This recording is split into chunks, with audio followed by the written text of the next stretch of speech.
Before we get into the book or the framework, I wanted to start with the feeling. What did your life feel like before you got sober? It felt incongruent.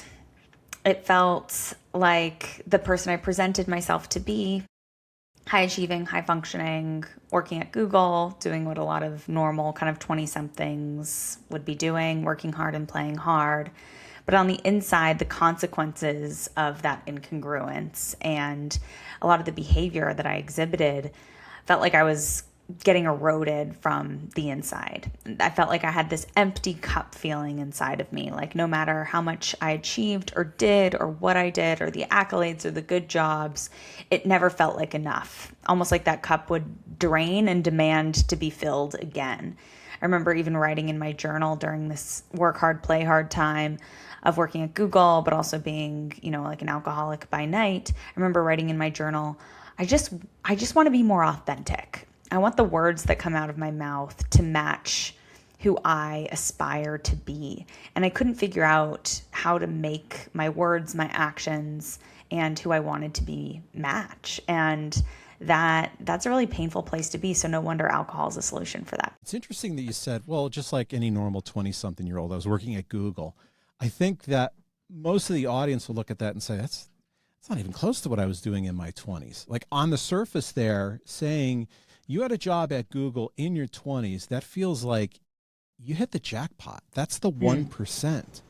And did it not feel that way? In some ways, it felt like I had arrived, and it felt like I finally had the seal of approval that I always aspired to have. I grew up in the Bay Area, and my story is certainly one of privilege and education and opportunity.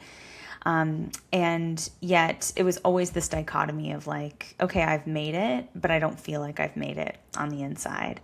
And, I think what I meant by that comment is not just in terms of my profession, but also in terms of like what a lot of young working professionals might look like, especially in Manhattan, which is where I lived at the time, taking the subway to work, wearing a certain outfit, walking, badging in, going to my desk, attending my, meetings. And then, going to happy hours and going to client events that were required and drinking. And maybe even some people were blacking out in their 20s. I had a lot of friends who were using alcohol to cope. And my drinking even looked like a lot of people's drinking from the outside. But the way that it made me feel was completely different. The demoralization, the questioning, the eroding self-esteem. I couldn't quite figure out how other people could make it work, but I couldn't. It felt like I was failing on so many different levels. What do you think people were seeing in you? You saw a certain vision of yourself at that time. What do you think people were seeing? What was their reality? That's a good question. On the one hand, I had a group of friends who, when I told them what was going on with me and the reality of how I was feeling, they couldn't believe it. They had no idea. Even my parents had no idea.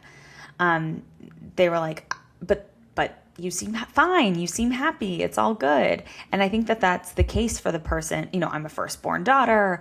I, had the grades, again, having the job.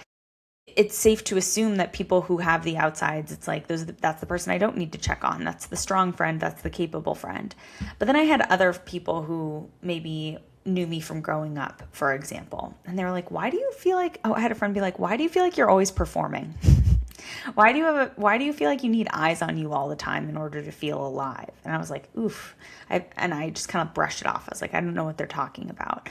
So it was it was like a tale of two worlds. Some people saw the veneer and didn't ask anything else, and other people saw the performance and questioned it, but I wasn't willing to look at it either. It's interesting you said that, because as you're talking about getting in the right clothes, getting on the subway, going to the office, going to the parties, the first thing I could think of is she's playing a part.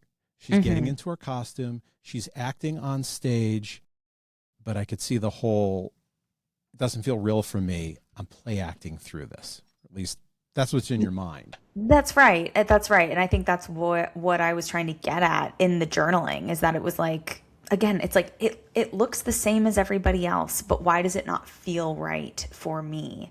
Or it looks good, but why does it not feel right for me? And it was not just the exteriors. It wasn't just the playing of the role.